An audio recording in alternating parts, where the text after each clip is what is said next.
जेको सारे जग जो सहारो आओ घोट मदीने वारो जेको सारे जग जो सहारो आओ घोट मदीने वारो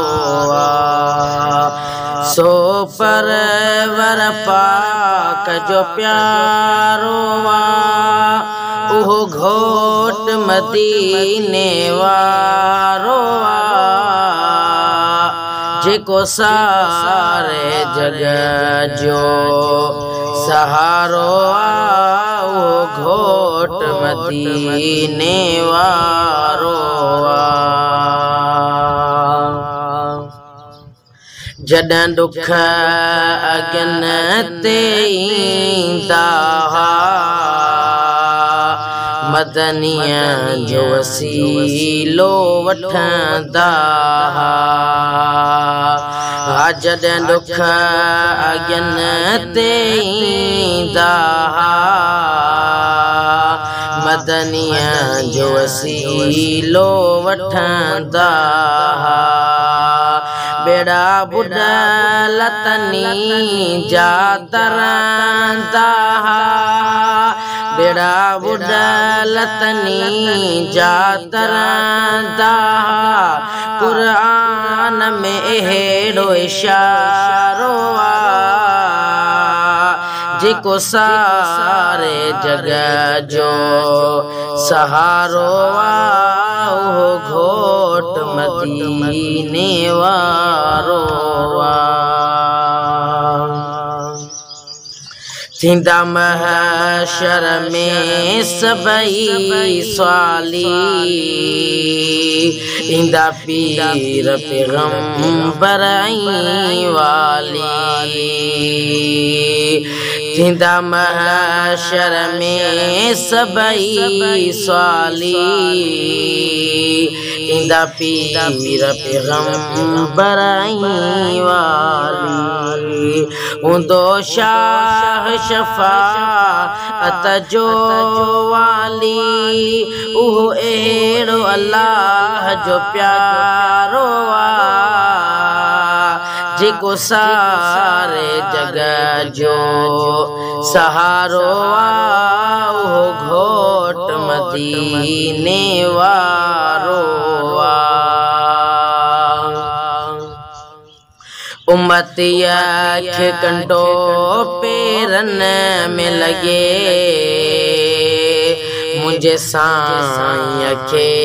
थी खबर पवे यार उम्मतिया खे कंडो पेरन में लगे मुझे साईं खे थी खबर पवे सॾ कर त सजण जिए जी चवे सॾ